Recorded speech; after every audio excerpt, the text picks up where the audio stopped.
राम राम दोस्तों। आज मैं अपनी बात स्टार्ट करने से पहले आपके साथ एक छोटा सा किस्सा शेयर करना चाहता हूँ। एक गांव में एक साहूकार रहता था।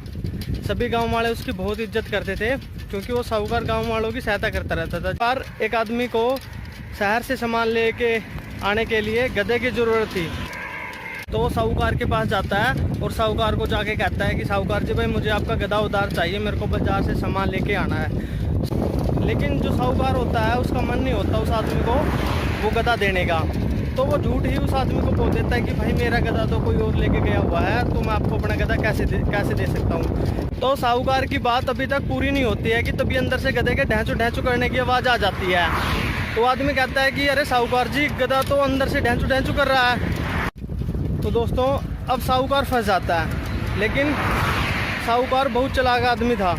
वो बिना घबराते हुए उस आदमी को कहता है कि अच्छा, तुझे किसकी बात पे ज़्यादा भरोसा है, मेरी बात पर या उस गधे की बात पर। अब वो बेचारा आदमी क्या बोलता, वो वहाँ से चुपचाप चला जाता है। अगर वो बोलता कि उसे गधे की बात पे ज़्यादा विश्वास है तो उसको गधा वैसे नहीं मिलना था।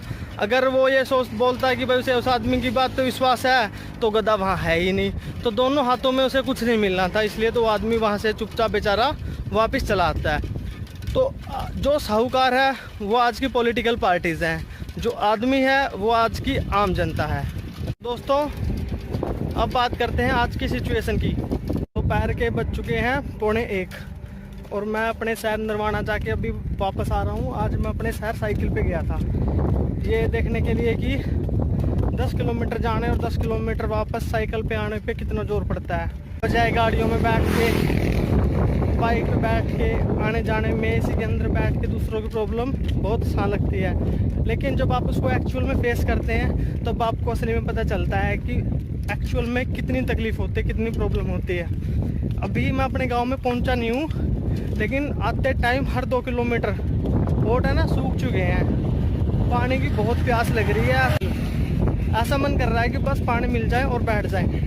तो सोचो जिनको 1000-2000 किलोमीटर जाना होगा उनके क्या हाल हुए होंगे। जो ये भद्दा मजाक पहले कांग्रेस ने किया, 1000 बसों का वायदा करके उसके अंदर टेम्पो, बाइक, ऑटो इनके नंबर दे दिए। लेकिन उसके बाद सबसे बड़ा जो भद्दा मजाक योगी जी ने किया, उनमें से भले ही 500 बस चलने लायक थी तो उन्होंने उनको क्यों नहीं चलाया। अगर वो 500 बस चला देते तो उनका घर से क्या जा रहा था। ये टाइम खुद को साबित करने का नहीं है कि मैं बेटर हूँ या दूसरे सामने वाला बेटर है। ये टाइम दूसरों की प्रॉब्लम को मिल के सोल्व आउट करने का है। लेकिन नहीं, ये अब भी लोग इस चीज़ के ऊपर यही राजनीति कर रहे हैं कि वी आर द बेस्ट, हमारी टक्कर में कोई नहीं है। लेकिन पिसाई बीच में किसकी हो रही है? आम जनता की, मजदूरों की। और ये चीज़ आप सबको ले बैठेगी एक दिन। इसके अगर बस मजदूर के अंदर बैठ के चले जाते हैं तो कुछ लोग अपने घरों पर पहुंच जाते, कुछ तो पहुंचते, लेकिन उन्होंने उनको भी नहीं पहुंचने दिया। दोस्तों, ये टाइम राजनीति करने का नहीं है।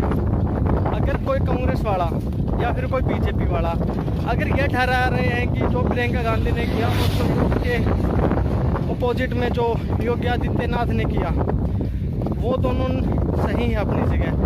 बीजेपी वाले बीजेपी वालों को सही कहेंगे, कांग्रेस वाले को सही कहेंगे।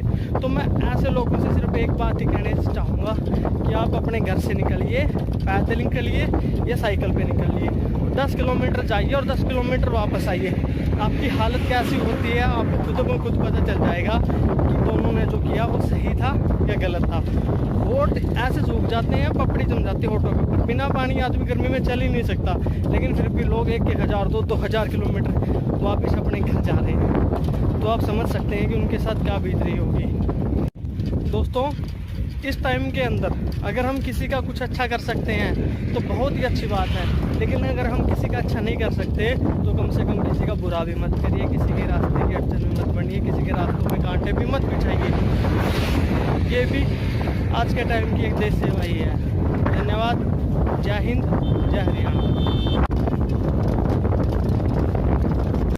अब हम पहुंचने वाले हैं अपने गांव।